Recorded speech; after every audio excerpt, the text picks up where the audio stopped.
मौलिक अधिकार मौलिक अधिकार क्या हैं? संविधान द्वारा नागरिकों को दिए गए वे मूल अधिकार जो व्यक्ति के जीवन, स्वतंत्रता और समानता की रक्षा करते हैं।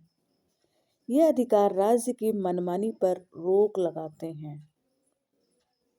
दोस्तों, फंडामेंटल राइट्स हमारे लिए बहुत ही महत्वपूर्ण हैं। मौलिक अधिकार भाग 3 में है। इसका अनुच्छेद 12 से 35 तक है। एग्जाम लाइन आप याद कर सकते हैं। मौलिक अधिकार संविधान के भाग 3 में निहित हैं। मौलिक अधिकार कितने हैं? ये आप देखिए 6 मौलिक अधिकार हैं। जैसे समानता का अधिकार आर्टिकल 14 से 18, स्वतंत्रता का अधिकार आर्टिकल 19 से 22, शोषण के विरुद्ध अधिकार आर्टिकल 23 एंड 24, धर्म की स्वतंत्रता का अधिकार आर्टिकल 25 से 28, सांस्कृतिक व शैक्षिक अधिकार आर्टिकल 29 से 30, संवैधानिक उपचार का अधिकार आर्टिकल 32। दोस्तों, आपको याद करने वाली लाइन है कि संवैधानिक उपचार का अधिकार आर्टिकल 32 बहुत ही महत्वपूर्ण है। अनुच्छेद 32 संवैधानिक उपचार का अधिकार। इसको डॉक्टर अंबेडकर ने कहा है संविधान की आत्मा, हार्ट एंड सोल। देखिए, अगर मौलिक अधिकारों का उल्लंघन हो तो आप सीधे सुप्रीम कोर्ट जा सकते हैं। देखिए दोस्तों, मैंने आपके लिए एक प्रश्न तैयार किया है कि संविधान की आत्मा किस अनुच्छेद को कहते हैं।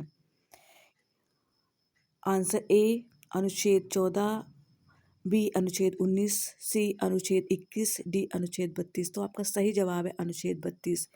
ये बहुत ही मोस्ट इम्पोर्टेंट है, आप इसको एग्जाम के लिए याद रखिए। अनुच्छेद 32 संविधान की आत्मा।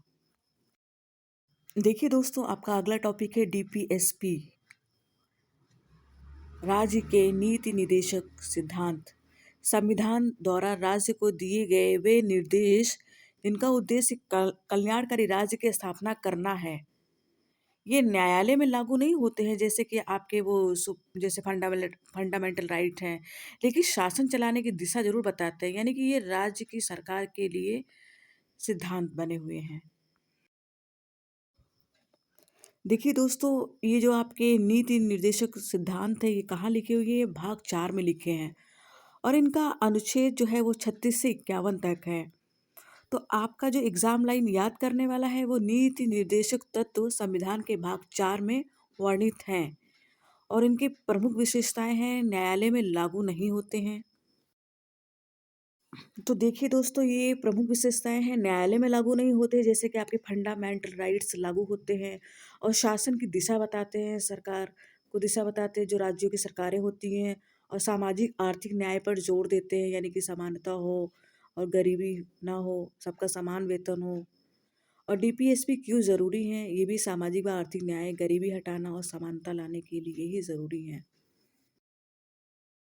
ये जैसे समानता लाना, जनता का कल्याण, यही है। और देखिए, फंडामेंटल राइट्स और आपके जो नीति निदेशक सिद्धांत हैं उनमें अंतर क्या है कि ये फंडामेंटल राइट्स जो होते हैं वो लागू करने योग्य होते हैं, जस्टिफिकेबल होते हैं, और डीपीएसपी जो होते हैं वो आपके लागू नहीं होते हैं, यानी कि उसके लिए आप किसी सुप्रीम कोर्ट या हाई कोर्ट में जाके न्याय नहीं मांग सकते हैं।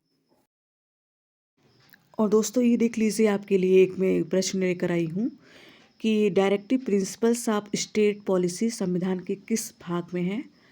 तो आपका ए भाग 2, बी भाग 3, सी भाग 4 और डी भाग 5।